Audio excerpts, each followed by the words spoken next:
Irmãos, eu sou eu. Então, obrigado por essa apresentação tão fantástica, João, que fez. Eu vou me apresentar, eu acho que é isso. Queria agradecer o pessoal do louvor. Eu poderia ficar a noite toda fazendo isso, ouvindo as músicas, cantando. Temos um equívoco, às vezes, eu já falei isso várias vezes, que Deus é a única audiência da nossa adoração, mas não é correto. A palavra de Deus diz, falando entre nós, com salmos e hinos e cânticos espirituais. Nós temos algumas ondas hoje em dia, em que apaga todas as luzes, tem fumaça, tem luzes assim na frente de alguns que fazem uma performance, e pensando que estamos louvando a Deus, e certamente Deus é espectador do nosso louvor. Mas os nossos irmãos também são. Nós exortamos uns aos outros, através da música, com uma letra bem firme, bem bíblica, e acabamos consolando uns aos outros. Então isso é muito importante. Não estou dizendo que nunca pode apagar as luzes, fazer assim, mas é importante eu ver o meu irmão. É falar para o meu irmão quando fazemos. Nós fizemos isso agora, isso foi muito importante. Nós falamos, mas agora também vamos ouvir o que Deus tem para falar para nós. E agora também nós somos audiência das palavras dele, na palavra dele, dentro de um tema muito importante, especialmente nesses dias tão conturbados do que diz respeito à família. Vocês estão investindo até caro, um tempo de passeio, um pouco de férias, esse lugar que é um dos nossos prediletos. Confesso, há mais de um ano que estamos correspondendo. Eu estou doido para apagar todos os e-mails do João esse último ano. Eu vou ganhar tanto espaço no meu computador, na minha caixa de entrada, só do WhatsApp e dos e-mails dele. Mas estamos planejando, orando. Esse, para nós, é um dos lugares prediletos. Terceira vez esse ano, quarta vez que estamos aqui, ou ministrando, ou sendo ministrados. Mas eu sei que é um sacrifício. Envolve família, criança, alguns talvez deixaram com vovó, com outros parentes, amigos da igreja, outros trouxeram. Eu sei que vocês querem ouvir a palavra. Já na piscina, estavam falando isso para nós, já temos tido essa comunhão e queremos nos debruçar sobre a palavra de Deus que nos dá esperança numa área que todas as nossas famílias são atingidas, atacadas.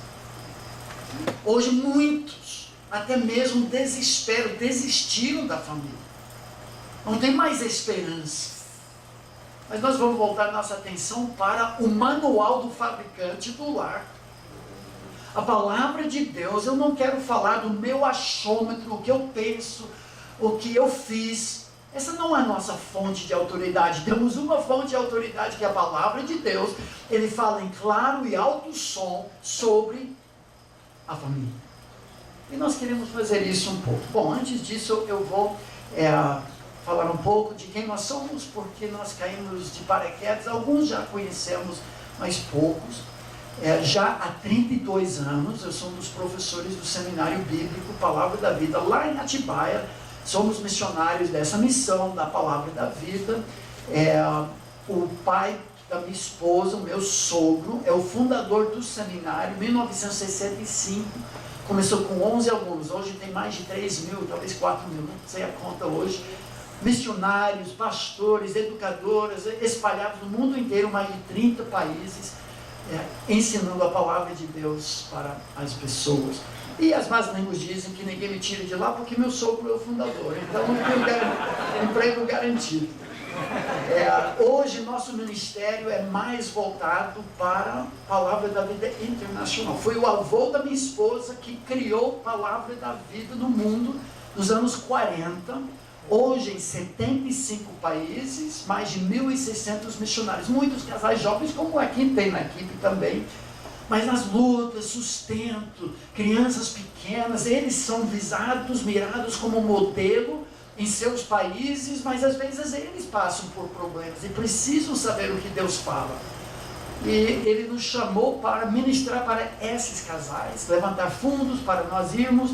O ano que vem vamos para a Nigéria, para Portugal, para Ucrânia e Paraguai, ministrando para equipes da Palavra da Vida algumas coisas que vamos compartilhar com vocês também. Também desde 1987 eu sou um dos pastores da Igreja Batista, Primeira Igreja Batista de Atibaia. Por isso nós recrutamos 2 casais da Igreja Batista para pelo menos ter alguns do nosso lado aqui nesses dias. Nós estávamos juntos na piscina, onde os batistas gostam de se reunir. É uma igreja grande, tem 1.300 membros. Eu era pastor de adolescente, depois jovens, 25 anos atrás, quando não quase tinha ministério com casais, como hoje tem. Começamos o Capiba, casais da Primeira Igreja Batista de Atibaia. O Jaber Borges será nosso palestrante, então isso é justo, né? Tem um presbiteriano junto com os batistas. Nosso encontro de casais e batista aqui no meio dos presbiterianos também. 25 anos celebramos esse ano. Hoje eu sou pastor de exposição bíblica, mas nosso ministério é mais itinerante. Temos 9 pastores da igreja, sucessão pastoral. E o nosso filho, inclusive, será o próximo presidente, pela graça de Deus, da nossa igreja, lá em Atibaia. Depois, agora, a minha esposa vai falar sobre isso. A Carol. Nós somos casados há 37 anos. Ela é mais brasileira do que americana, que obviamente eu sou. Veio para cá com 3 anos de idade. Eu não posso falar a idade dela, mas chegou em 1963.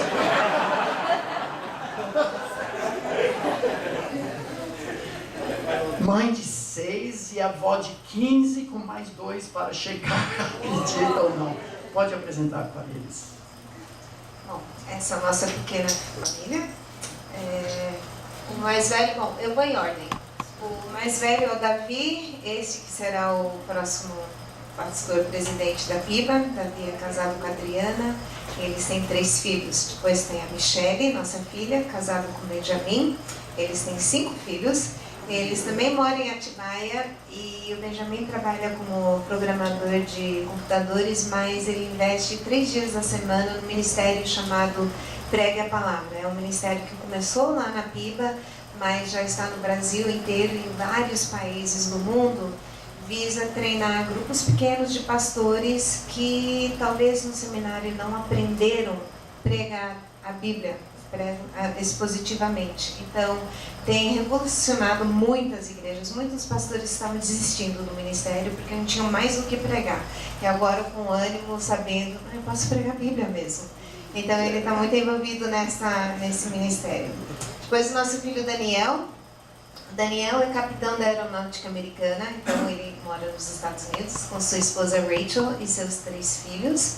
Eles estão muito envolvidos na igreja deles, no Ministério Once. Então, eles mudam de 3 em 3 anos, mas eles logo acham uma igreja e se envolvem lá. Nosso filho Steven é pastor nos Estados Unidos. Ele é casado com a Hannah e tem 2 filhos, com outro a chegar. E o Steven será ordenado, se ele passar o concílio, né, no próximo domingo. Né? Sem ser hoje, sem ser... nós vamos terça-feira para lá, para ver, eu espero que ele passe. Então ele é muito envolvido lá e ele é dirigente de louvor também, ele é muito músico. Nossa filha caçula, Keila, casou 3 meses atrás. Ela e o Fabrício moram ali em Atibaia também, muito envolvidos na igreja. Quando tínhamos os 5 filhos, a menorzinha tinha 3 anos, nós adotamos a Juliana, que tinha 10 anos na época. A Julie, depois de 9 anos, ela saiu, voltou para a família dela, mas é uma história meio conturbada. Mas ela casou, teve 2 filhos, o primeiro com atrasos significativos e depois uma pequena menininha chamada Radassa, que nasceu com um problema muito sério no coração dela. E a Radassa, então, passou os primeiros 6 meses e meio da vida dela no hospital, 4 desses na UTI. No meio disso tudo, o marido da Julie abandonou a família e ficou muito óbvio que a Juliana não teria capacidade de cuidar da Radassa. Então, quando ela recebeu alta, ela veio para a nossa casa, nós cuidamos dela. Ela tinha traqueostomia, alimentação por sonda, dependente de oxigênio e cuidados 24 horas por dia. Nisso, a nossa filha caçula, que já tinha se formado e estava trabalhando nos Estados Unidos, voltou para nos socorrer porque não tinha possibilidade nenhuma de eu cuidar dela sozinha. Então, nós duas cuidamos da Radassa, e o Davi orou muito por nós e dormia às vezes no quarto dela para nos socorrer. Mas, e ela foi crescendo, nisso tudo o nosso filho Steven nos Estados Unidos estava no processo de adoção da Radassa. Ela iria para lá e teria uma família normal, né? Não uma avó, uma tia e um avô. Então, estava tudo certo. Quando foi novembro do ano passado, ela já estava prestes a fazer a cirurgia que tanto ela precisava fazer. E a gente correndo atrás, pressionando. E finalmente ela estava internada na PUC de Campinas. E de manhã falaram, hoje à tarde vamos fazer a cirurgia. Ficamos muito animadas. Mas antes de sair da UTI para ir para a cirurgia, ela teve 3 paradas cardíacas e Deus levou. E para nós foi um baque muito grande, porque sabíamos desde o início que era uma neném muito frágil, mas ela tinha superado tantas coisas, que chegou nessa altura, nós nem imaginávamos que não iria superar mais essa. Mas ela nem chegou na sala de cirurgia, ela nem chegou a passar por isso. E quem não tem Deus nessa hora fica, não sei o que acontece. Mas nós entendíamos que Deus queria curá-la completamente. E não sabemos o porquê, mas ela está muito bem onde ela está, muito feliz. Nós sentimos muitas saudades dela, mas nisso tudo a nossa filha Keila ganhou um marido, porque ela voltou para o Brasil, né, para nos ajudar. E o rapaz na igreja que já estava de olho nela fazia muito tempo, mas ela não sabia. Deu certo e eles casaram 3 meses atrás e a família toda esteve junto e foi muito gostoso. Vamos terminar em oração? Falar da família toma todo o tempo, né? Muito bom. Nossa família, como a família de vocês, não é perfeita. Seríamos os maiores hipócritas para apresentar essa ideia. Nós passamos por lutas, todos nós. Tem sido muito difícil esses últimos 3 anos, de fato, e desde 29 de novembro do ano passado. João sabe disso, porque até nosso compromisso foi bem tênue, porque nós não sabíamos se ainda seríamos pais de uma criança cardiopata, se ela já teria sido adotada, se nós poderíamos estar aqui. Deus achou por bem fazer isso para falar sobre esse assunto, sobre esperança, que nós também encontramos por causa da palavra dele, da graça dele, da soberania dele. Um tempo atrás eu vi um pôster de uma maratonista e que disse embaixo: estou fazendo de tudo para prolongar a minha vida, na esperança de que algum dia alguém me dirá o porquê. A ciência de criogenia preserva parte do corpo, o corpo inteiro de pessoas ricas que têm fundos para congelar o seu corpo na esperança de que algum dia seja descoberta a cura da sua doença e eles podem então reviver. Só que nós temos hoje cada vez mais pessoas ricas se suicidando, porque não tem razão de viver. Voltar a viver quando você não quis viver a primeira vez, por quê? Não faz sentido. O homem está à procura de esperança e não encontra nas farras da vida. O livro de Eclesiastes deixa isso muito claro para nós. Deus permitiu que Salomão, o homem com mais condições para tentar exprimir algumas gotas de significado das pedras secas dessa vida, e chegou à conclusão: nada satisfaz o nosso coração. E as nossas famílias passam por isso, procurando esperança, razão. Enquanto isso, o mundo vende para nós modelos falsificados, que vêm diretamente do inferno. Hoje em dia, as novas leis sendo passadas, definições estranhas às escrituras do que é a família. Dizem que nos Estados Unidos, nos tempos passados pelo menos, agentes da FBI encarregados de defender a cédula americana, 90% das quais circulam fora dos Estados Unidos, imagino em Brasília e outros lugares, não sei onde, mas muitas falsificações. Mas como eles trabalhavam para proteger a cédula americana, não estudando todos os tipos possíveis de falsificação, e sim conhecendo bem o original, a fundo, todos os detalhes, até de forma microscópica, digital. Nós não precisamos estudar o falso, trabalhar com o falso em termos do padrão divino para a família. Nós precisamos voltar para o original. Eu tenho falado muito disso, eu não quero ofender a ninguém, com certeza. Mas não interesse de ministrar graça para pessoas feridas, vítimas às vezes, vitimizadores também. Nossa tendência é diminuir o padrão bíblico ao ponto de qualquer um alcance. Nossa tarefa é manter o alto padrão para nós em termos de casamento vitalício, em termos de disciplina, discipulado dos nossos filhos, e depois ministrar graça para as vítimas, que somos todos nós. É por isso que nós queremos, nesses 3 dias, eu sei que ainda tem muita gente para chegar a caminho, mas voltar às bases. Fazer igual Jesus fez quando indagado pelos fariseus sobre questões mesmo 2000 anos atrás, já estavam debatendo questões de divórcio, recasamento e tudo. O que Jesus fez? Ele falou: não voltemos para a dureza do coração, vamos voltar para o plano da criação. Quando Jesus responde às dúvidas, ele volta para Gênesis 1 e Gênesis 2. É isso que nós vamos fazer. Ah, pastor Davi, eu já conheço esses textos, já ouvi desde criança. Mas talvez ainda tenha alguma coisa para ti.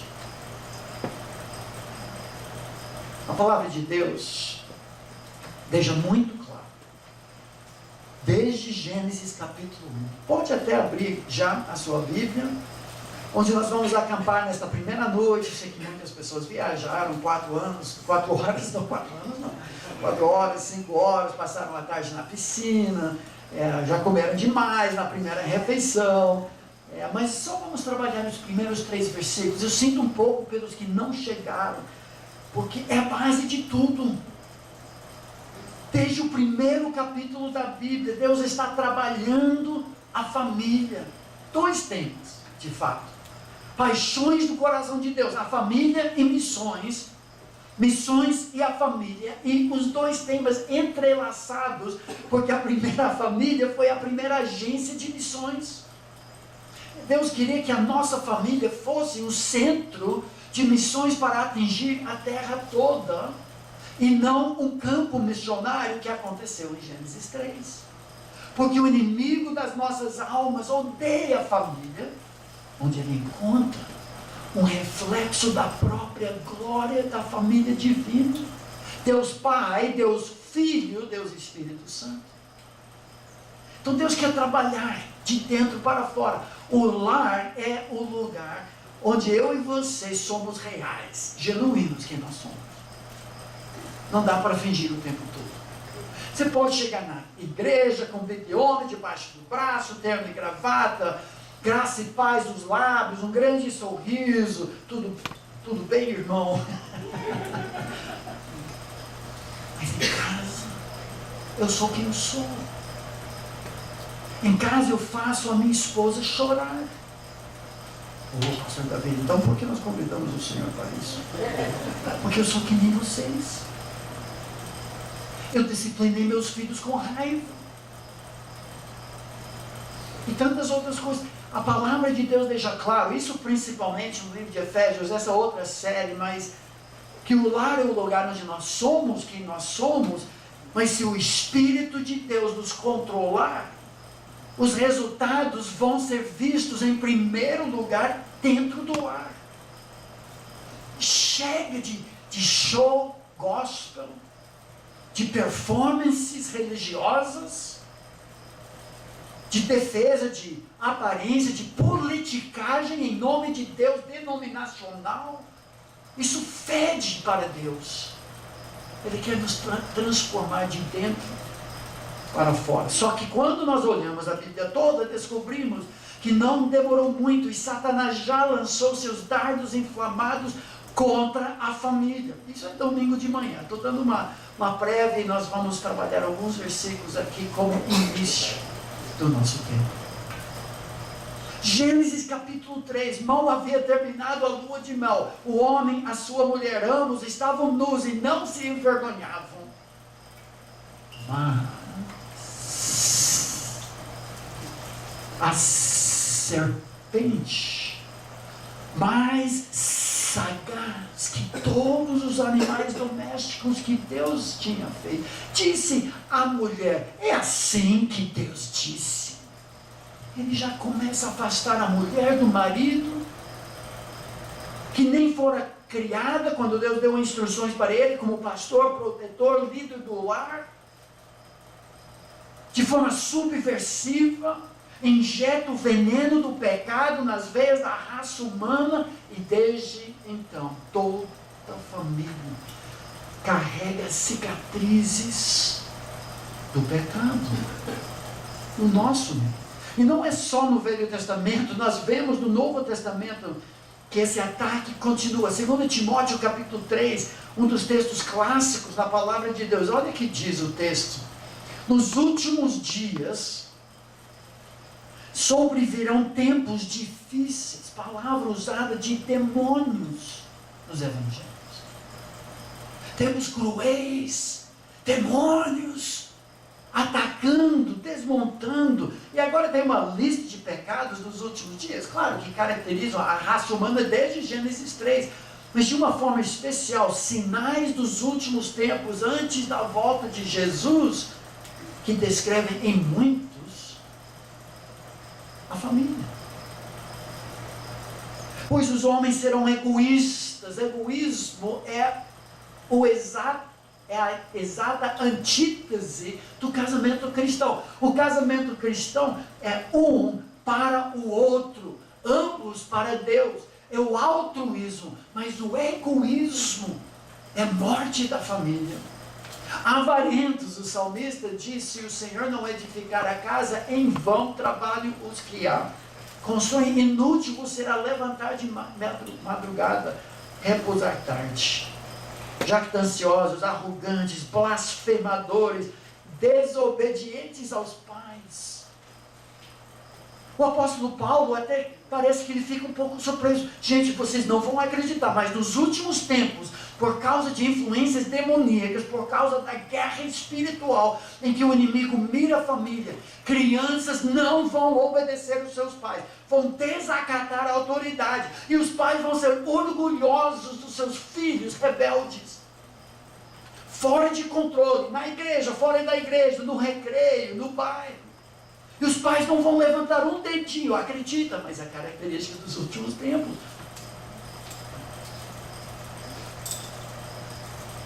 Irreverentes, desafeiçoados, não tem afeição natural. Romanos também fala sobre isso. Todo papo hoje de homoafetividade revela isso. Implacáveis. Eles chegam no gabinete, na casa pastoral e senta um desse lado, outro do outro lado. Você, pois não, como nós podemos ajudar? Pastor, deixa eu te contar. Essa mulher aqui, ela trabalha na sociedade das mulheres da igreja, mas em casa ela não faz nada, não serve para nada. Agora você vai falar. Então deixa eu falar também, pastor. Esse homem, ele chama diácono na igreja, mas ele não serve para nada em casa. Eu penso comigo, sabe o que nós temos? 2 demônios.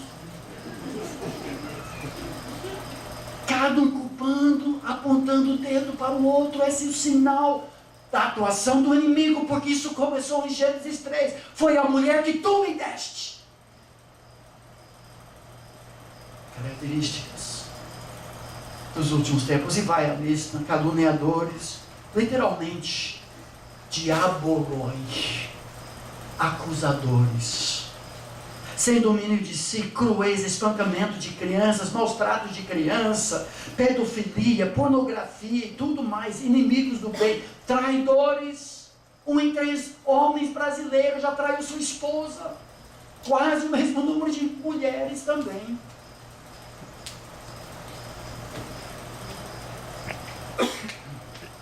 Atrevidos, enfatuados, antes amigos dos prazeres que amigos de Deus, tendo forma de piedade, nunca foram tão espirituais e nunca fez tão pouca diferença, negando entretanto o poder. Tem outro texto fascinante nas epístolas pastorais, em que Paulo fala para Tito, é necessário que esses, e ele se refere aos falsos mestres que estão difundindo esse tipo de padrão entre as igrejas, que eles sejam silenciados, pois estão arruinando famílias inteiras. Gente, isso é muito sério.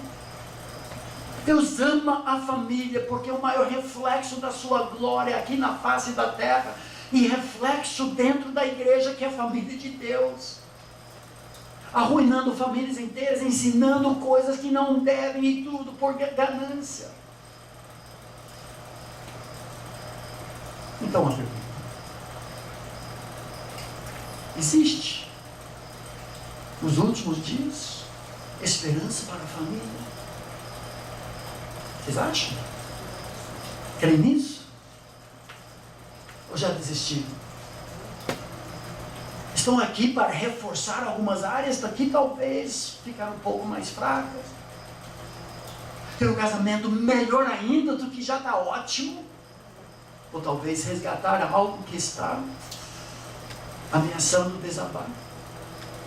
O texto de Lamentações, fantástico, diz Jeremias, o profeta chorão, diante da destruição de Jerusalém, das famílias de Jerusalém. Ele ora no centro, quase exato centro do livro de Lamentações. Eu quero trazer à memória o que me pode dar esperança. Como ele responde sua própria oração? Olha o que ele diz: as misericórdias do Senhor, a graça de Deus, o resto de Deus, amor fiel, que Oséias diz, nos persegue com laços de amor, não nos larga. É a razão de não sermos totalmente destruídos, porque a fidelidade dele é grande, renova-se cada manhã. Uma figura que nos lembra, tem segunda, terceira, quarta chance para nós. Existe esperança. Mas para isso, e para o nosso início, para ter esperança mesmo, nós temos que seguir o plano de Deus. Não vamos inventar a roda. E Deus já fala em claro e alto som. Eu não consigo falar sobre questões envolvendo a família sem voltar para o início. O livro de Começos, o livro de Gênesis, versículos até conhecidos, mas que traçam para nós: se o Senhor não edificar a casa, em vão trabalham os que a constroem. Então, como é que o Senhor faz a planta da casa? Nós vamos ver isso hoje. E amanhã. E domingo. 3 princípios fundamentais. Hoje à noite só um. Porque você já tem cara de sono. Estou fazendo de tudo para manter vocês acordados. Gênesis capítulo 1.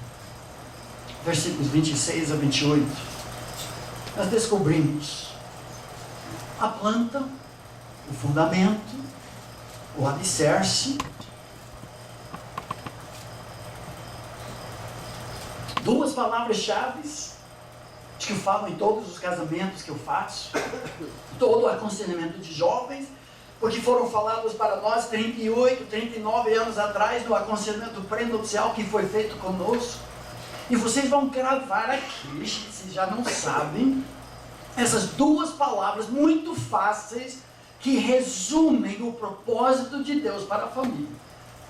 A família foi criada por Deus, a família existe para espelhar e espalhar a glória da imagem dele. A família existe para espelhar e espalhar a própria imagem de Deus. Então vocês vão me ajudar aqui. Nós vamos falar a palavra espelhar espelhar e espalhar, para nunca mais esquecer. Vamos gravar amanhã mais 2 palavras, mas 4 palavras para vocês com esse cara de sono hoje à noite já é muito. Então vamos ficar com 2, todo mundo comigo. 1, 2, 3. Espelhar, espalhar, espelhar, espalhar a imagem de Deus. Gênesis capítulo 1. Olha na sua Bíblia, versículo 26. Começa assim: também disse Deus, Elohim. Nome plural de El, Deus. Não disse deuses, mas a ideia da majestade, da glória. Quando a rainha de Inglaterra diz, não nos agrada. Nos? É só ela. Mas é a forma real de se expressar. A palavra Elohim, o nome de Deus usado 35 vezes, de Gênesis 1 até 2:3, manifesta Deus em seu poder, domínio, soberania. O que nós lemos em Crônicas nesta noite. Disse Deus, porque Deus já falou. Deus não é que comunica conosco. Ele é relacional. E nós com Ele, como adoradores. Dos 6 dias de criação, disse Deus, Elohim, haja luz. E toda a luz do universo veio a existir. Cada palavra de Deus é poderosa. Deus criou seres para se reproduzirem segundo a sua espécie, desencadeou um processo que vai encher a terra. E cada bicho, cada criatura, cada planeta, cada estrela, cada galáxia grita, como diz Salmo 19, glória, glória. A palavra hebraica para glória é kavod, que significa peso, importância. Deus, o peso pesado do universo e tudo que Ele cria, grita que Elohim é o nosso Deus majestoso, glorioso. Montanhas majestosas,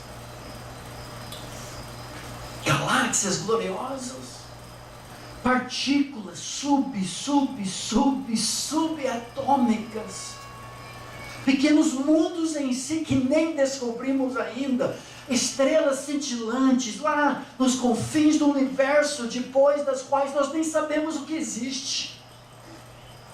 Esse é o nosso Deus.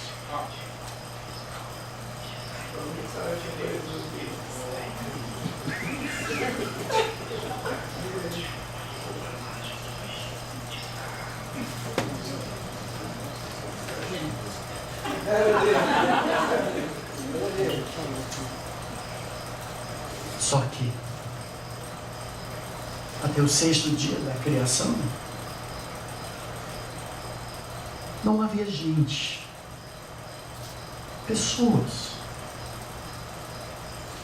Tem seres se reproduzindo segundo a sua espécie, mas não tem espécies semelhantes a Deus para cultuar, para adorar, para refletir, para devolver, para espelhar de volta para Ele a glória devida ao seu nome. Não havia gente. Por isso, no 6º dia, Deus diz, de forma inédita, pela primeira vez em todo o relato da criação, algo excepcional, nunca aconteceu antes, também disse Elohim, façamos. Opa! Nunca Deus tinha falado na primeira pessoa plural, como se fosse um concílio deliberativo, algo, o auge da criação. É agora, gente, Pai, Filho e Espírito Santo reunidos em concílio deliberativo, dizendo, façamos nós. Plural. O homem, singular. A nossa, opa, isso é diferente. Plural. Imagem singular, conforme a nossa semelhança. Nós percebemos esse intercâmbio entre pluralidade e unidade. Opa! Quem já tem olhos abertos, Isso soa muito como Deus na sua trindade.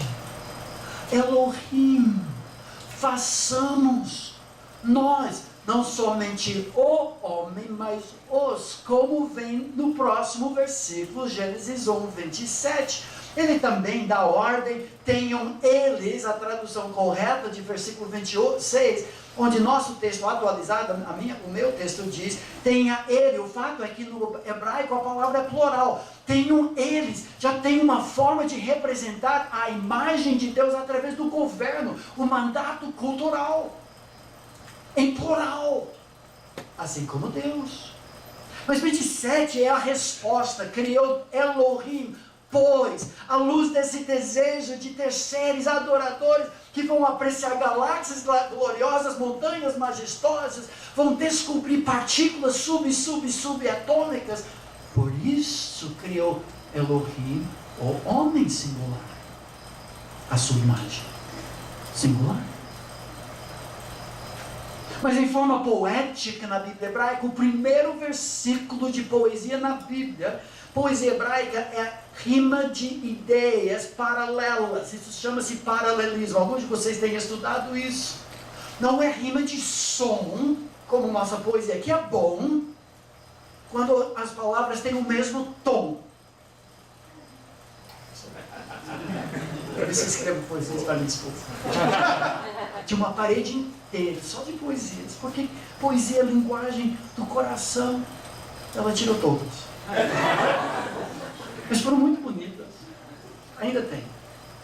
Nossa poesia normalmente, muitas vezes, tem esse tipo de rima.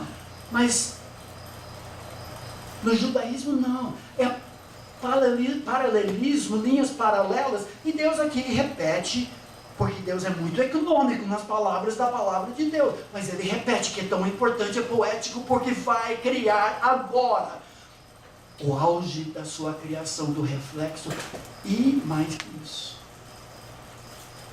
o homem e a mulher. Criou Deus, pois, o homem singular, a sua imagem singular, a imagem de Deus o criou. O elemento central nas duas linhas é o fato central de que o homem é a imagem de Deus, esplendor da pessoa de Deus. Deus, num certo sentido, se reproduziu segundo a sua espécie agora. Há adoradores em espírito, em verdade, que têm intelecto, emoção, vontade.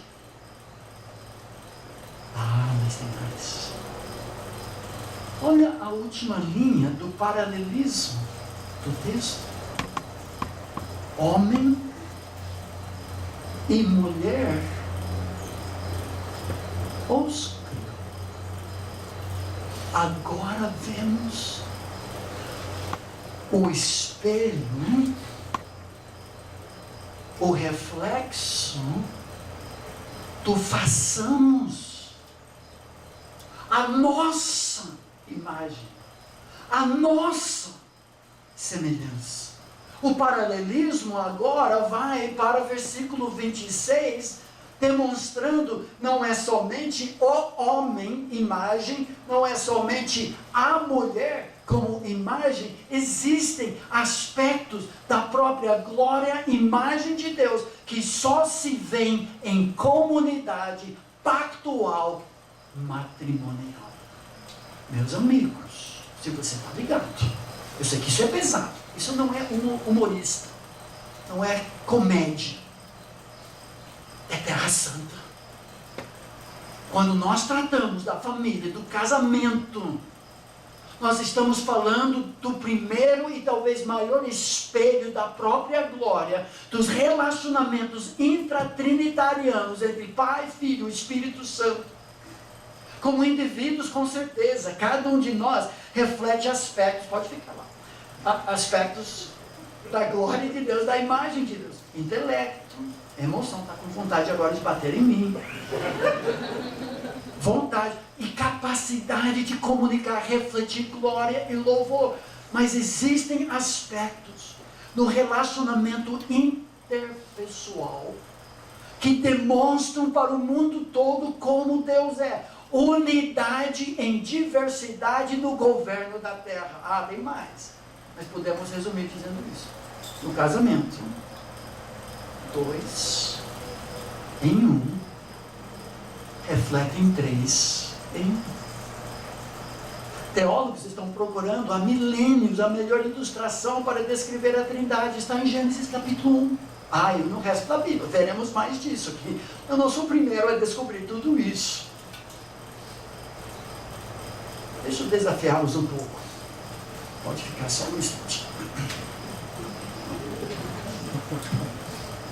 É que João pagou passagem de nós dois. Então tem que justificar a poltrona dela, né? De alguma forma, João.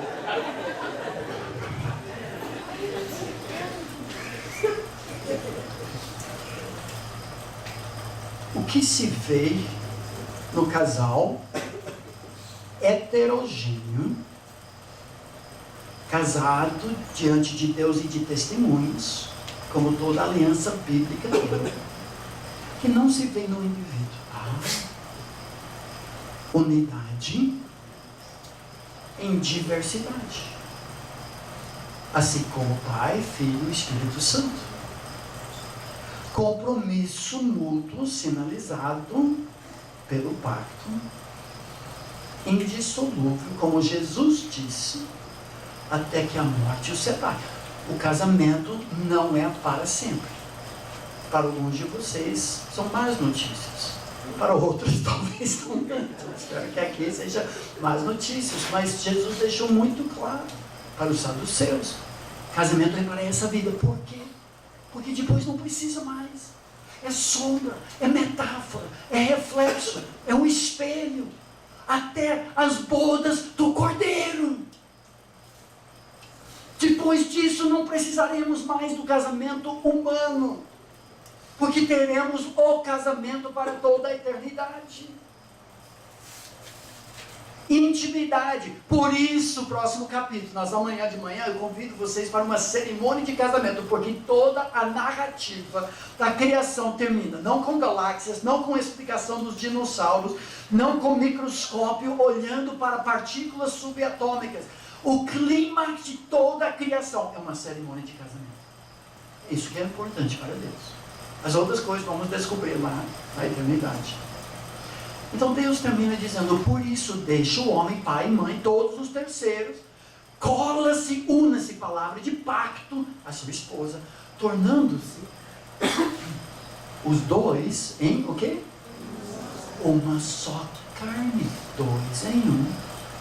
Com total intimidade, ambos, o homem e sua mulher, estavam nus e não se envergonhavam. Não tinha absolutamente nada rompendo a sua unidade. Assim como o Pai, Filho e o Espírito Santo. Mutualidade, ou seja, amor. Eu gosto dessa parte.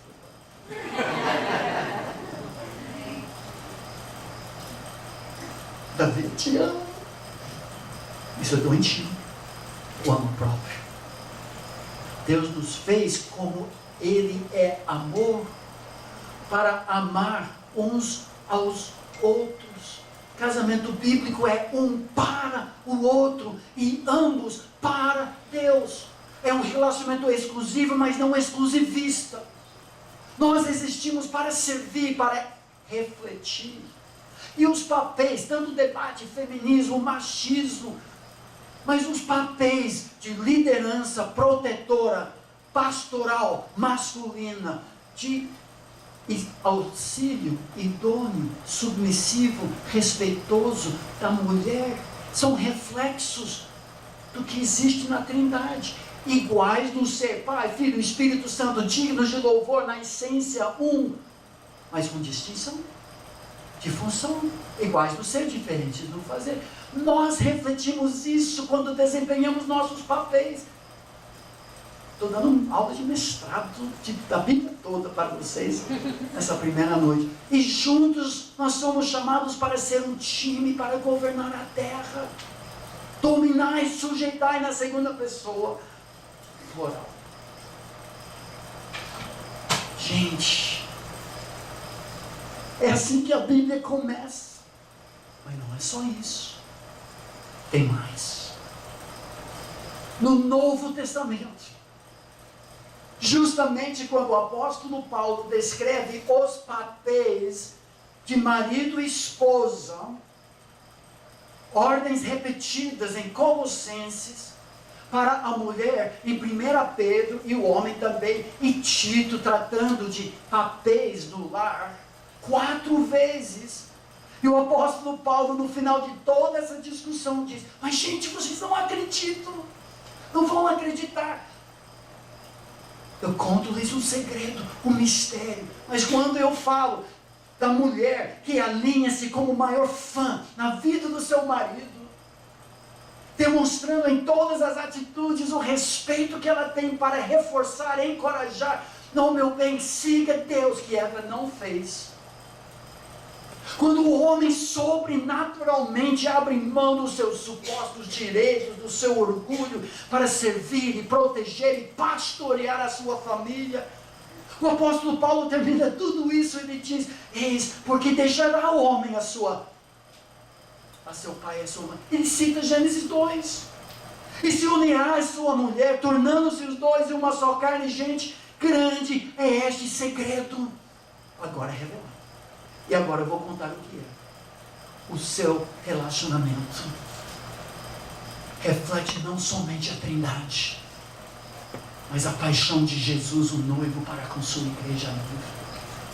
Você é um espelho ambulante no seu serviço, no seu bairro, no seu apartamento, no trânsito, na igreja, onde quer que for, como casal casado. E desde o momento que vocês dois fecharam o seu pacto, você tem glorificado a Deus pela fidelidade ao seu pacto conjugal, como reflexo da Trindade, reflexo do amor de Deus, de forma imperfeita, nas tempestades da vida, com falhas e fraquezas.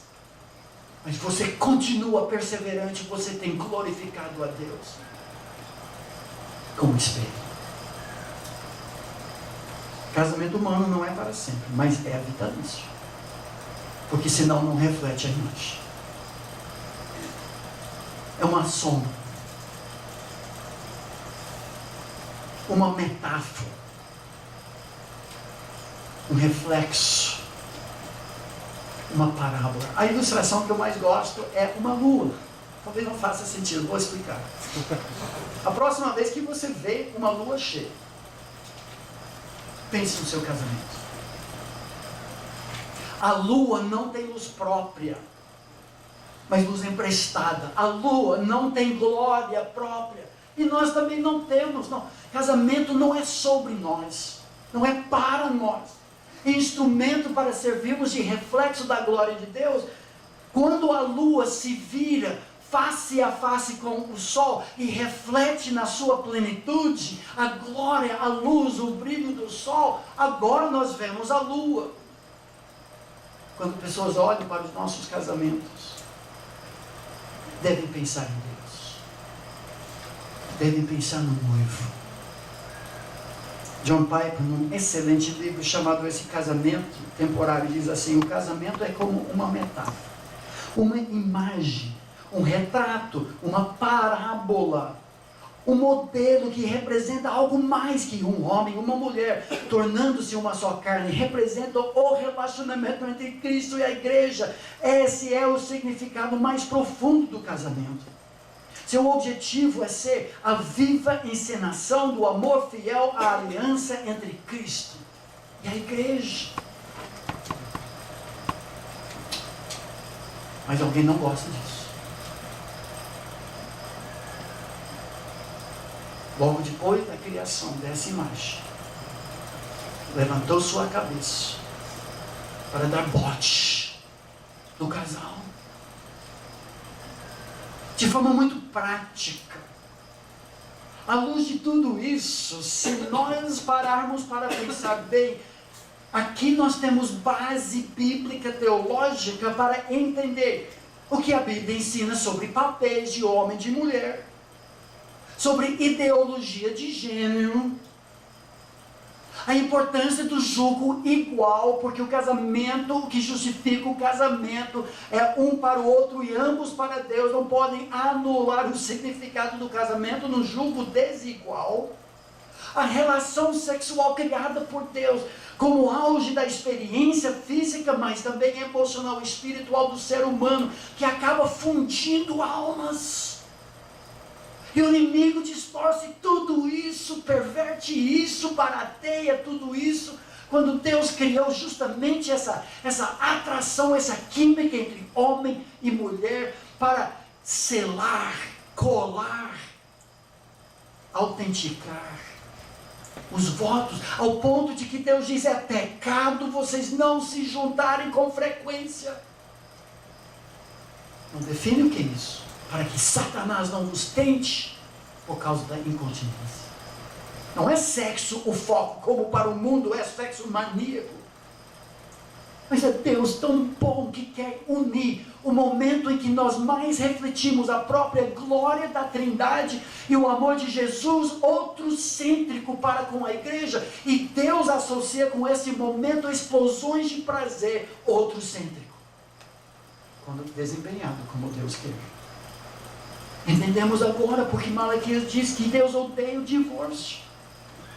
O adultério, introduzir um elemento estranho na sagrada união de 2 em 1, refletindo 3 em 1, porque Deus é contra a homossexualidade. O problema não é tanto a sexualidade, Deus a criou, o problema é com o homo. Isso não reflete unidade em diversidade. Eu espero que pelo menos agora vocês tenham base bíblica para interagir, sem correr para seu achômetro, e sim a razão teológica por trás disso, de forma muito prática. À luz de tudo isso, nós temos que proteger, a qualquer custo, a integridade, a intimidade, a vulnerabilidade, a amizade, os papéis. Não podemos deixar, e nós não podemos ser culpados como pais soberanos que não deixam os filhos, por exemplo, cortarem o cordão umbilical. Porque a nossa vida gira em torno dos nossos filhos. E o que eu serei se o meu filho se casar e mudar para outro lugar?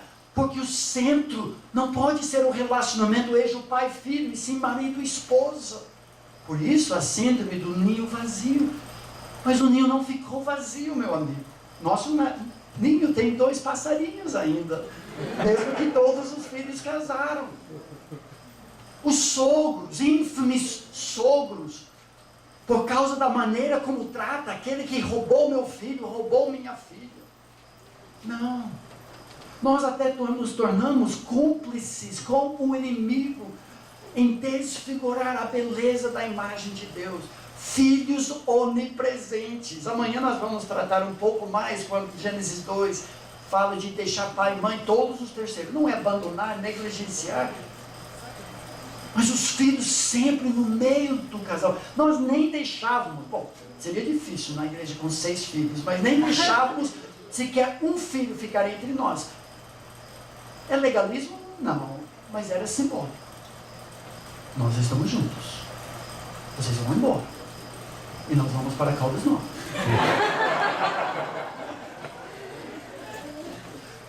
Ira não resolvida. Mágoas, deixando as coisas começarem a se empilhar entre o casal. Fazendo besteiras como frieza emocional. Congelando o relacionamento, isolamento, usando o sexo, que é o super bonder, que Deus usa para fazer com que mesmo quando um está começando a andar mais, que nos chama de volta, para resolver os problemas dentro do lar e dentro do quarto. Tratamentos de silêncio, gente, é vandalismo da imagem da glória de Deus e de Jesus na igreja. Usar os nossos próprios filhos como armas, é totalmente verdade. João, já não. Podemos cancelar as outras reuniões e só conversar sobre isso na piscina. Mas eu quero terminar com mais uma imagem. E nós vamos terminar mesmo.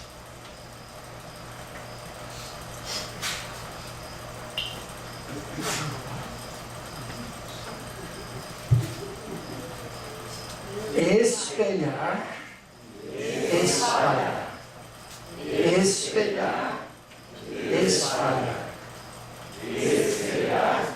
Aí aprender, né, expedito?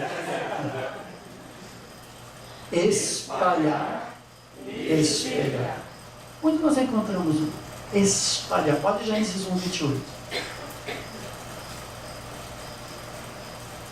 A primeira ordem da Bíblia, tríplice. E Deus os abençoou. E lhes disse: sede fecundos, multiplicai-vos, enchei a terra. Nós cumprimos o nosso dever. Agora é sua vez. Talvez já era. Família, missões. Missões, a família. A primeira ordem da Bíblia. Não era suficiente Adão e Eva no seu relacionamento do paraíso, tudo bonitinho, casalzinho. Deus queria mais adoradores. Ele queria que cada canto, cada recanto, cada esquina da terra toda tivesse representantes vivos, adoradores em espírito e em verdade, olhando para o universo, olhando para partículas subatômicas e gritando: Kavod, glória, glória, glória. E ele queria que isso começasse na família. No Novo Testamento expande com certeza para a família de Deus. Uma família de famílias. Sede fecundos, multiplicai-vos, enchei a terra. Não é só uma questão de gerar filhos como coelho. É gerar adoradores em espírito e em verdade, para alcançar os confins da terra. Espelhar, espalhar. Pode guardar. Amanhã nós vamos responder uma pergunta, porque nós vamos para Gênesis capítulo 2. E a pergunta simples e prática: como? De forma esmiuçada. Como é que, como casal hoje, nós podemos espelhar essa glória de Deus? E Gênesis 2 vai fazer um replay do que nós já vimos em um versículozinho de poesia. Criou Deus, pois o homem à sua imagem, a imagem de Deus o criou, mulher os criou. Muito rápido. Mas amanhã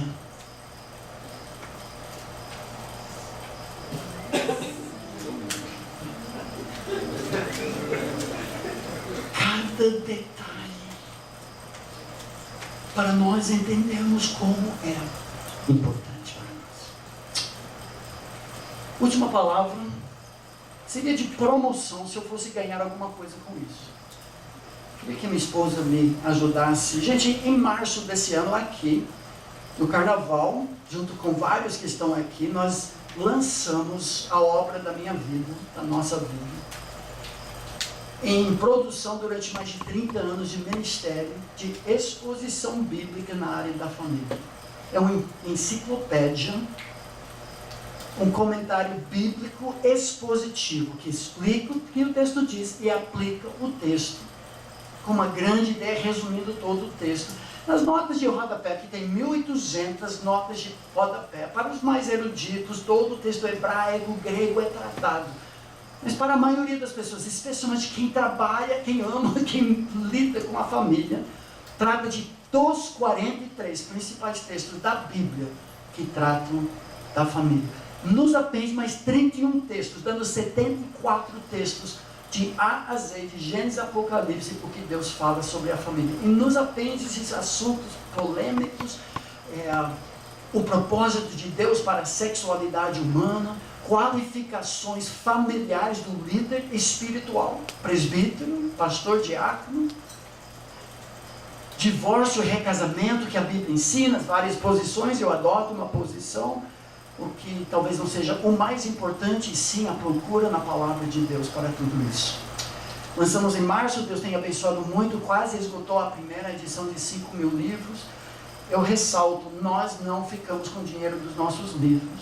Nós sempre damos 25% a 30% de desconto e encaminhamos para missões, que esse é o nosso propósito de vida. Então, se comprar ou não comprar, não nos afeta pessoalmente nesse sentido. E hoje, pela graça de Deus, essa semana, e a primeira igreja a saber disso, é o lançamento de um novo livro. De fato, é um livro antigo que foi totalmente refeito e triplicado. Você poderia falar sobre isso, e os outros estão atrás, ficarão atrás. Ela tem maquininha, pode ser dinheiro também, acho que tudo tem 25% a 30%, até domingo de manhã. Nós trouxemos 2 malas, 2,5, né? Então, quando acabar, acabou. Então, vocês que chegam primeiro podem levar. Mas ela vai explicar e nós terminamos e eu repasso a Paula. Esse livro, 151 reflexões sobre a educação de filhos, sabedoria bíblica para alcançar o coração e transformar a trajetória da vida do seu filho. Não estamos interessados em apenas comportamento, mas em atingir o coração. Então, são textos bíblicos, né, uma explicação e uma sugestão de como colocar em prática. Temos um livro devocional, Mapa do Tesouro, que são devocionais tirados do livro de Provérbios. São 32 assuntos em Provérbios que o pai ensina para o filho sobre amizade, finanças, preguiça, sexualidade, aí vai. A língua, muita coisa. Tem 4 leituras sobre cada um desses assuntos. É para o filho adolescente, jovem, ou se o pai quiser ler junto com o filho junior, serve também. 2 livros sobre namoro e noivado que Deus sempre quis. Trata daquilo que aprendemos hoje, nesse final de semana, e então coloca a seriedade do relacionamento matrimonial. E então, à luz disso, como já no namoro começar a construir um alicerce muito sólido. São 2 livros. Temos o Legado dos Avós, que o Davi escreveu junto com a minha mãe, que tem 20 netos. E então são 13 capítulos daquilo que deveríamos repassar para outra geração e das 101 ideias criativas de como fazer isso, tem até receita. O Homem Nota 10 são as qualidades familiares do líder, tirado de 1 Timóteo e Tito, e tem um capítulo sobre cada uma dessas qualidades, usado muito em grupos pequenos de homens e também para discipulado de homens. 2 livros para grupos pequenos de casais, ou para o casal individualmente estudar, sobre criação de filhos, e tempestades são as crises que todos nós passamos, e como Deus quer trabalhar a nossa vida em meio das crises. Aí temos 101 ideias para paparicar o marido. Paparicar a esposa esgotou, não tem mais, mas para paparicar o marido tem. São versículos e tem poucos. São versículos e uma sugestão de como colocar em prática. As ideias criativas para o culto doméstico não é uma devocional, são dinâmicas, ideias para dinamizar. Para mulheres são ideias para chá de noiva, chá de brulé, essas coisas, e daí grupos pequenos, quem trabalha com grupos de jovens, grupos de adolescentes também, são dinâmicas, quebra-gelos, coisas assim.